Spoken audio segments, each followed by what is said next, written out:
Doudou Fouamba, ministre des Finances de la République démocratique du Congo, et Christian Yoka, ministre des Finances de la République du Congo, ont signé à Kinshasa, ce jeudi 7 mai 2026, l'accord bilatéral fixant le régime fiscal douanier et des recettes fiscales et non fiscales applicables aux concessions et sous-traitants dans le cadre du projet Pont-Route-Rail qui sera très bientôt jeté à Maluku sur le fleuve Congo entre Kinshasa et Brazzaville, les deux capitales les plus. La cérémonie solennelle qui a vécu à l'hôtel Fleuve Congo a été présidée par le vice-premier ministre, ministre des Transports et Voies de Communication et des Enclavements de la RDC, Jean-Pierre Bemba Gombo, qui avait à ses côtés Jean-Jacques Bouya, vice-premier ministre, ministre chargé de la coordination des infrastructures de développement et de l'aménagement du territoire de la République du Congo, qui a salué l'aboutissement de ce processus mené par les équipes techniques sous la houlette des deux points focaux, celui de la RDC, l'ingénieur Nikonza Unzaou,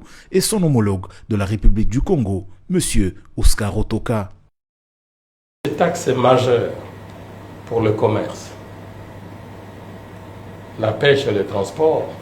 entre les deux rives expriment en réalité la puissance, la stabilité et le trésor de nos deux Congos, des peuples congolais. Intention d'associer la navigation par des embarcations fluviales, des croisières peut-être, en réalité une économie fluviale, mais à connecter et à créer en réalité une connectivité multimodale par le pont, la route et le rail. Et c'est dans cette vision d'intégration régionale panafricaine que le président de la République du Congo, son Excellence Denis Sassou Nguesso, désigné champion pour ce projet par l'Union africaine, et son homologue et frère, son Excellence Félix Antoine Tshisekedi Tshilombo, président de la République démocratique du Congo, se sont engagés à accélérer le processus de sélection du partenaire stratégique.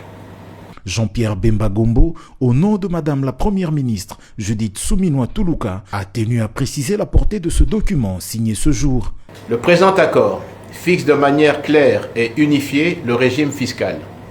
et douanier applicable aux dits projets. Il met fin à la double imposition et harmonise les procédures tarifaires pour les marchandises en transit et les futures recettes de péage. Cela concrétise le projet de pont-route-rail en un véritable pont de développement, augmentant la capacité d'échange, facilitant la mobilité des personnes et des biens et renforçant l'intégration régionale. Avec la signature de cet accord fiscal, les groupements des sociétés soumissionnaires présélectionnées ont de quoi finaliser leurs offres. Dans la suite de ce processus, la création de la commission intergouvernementale de la RDC qui devra coordonner les activités du projet Pont-Route-Rail et la publication de la demande des propositions.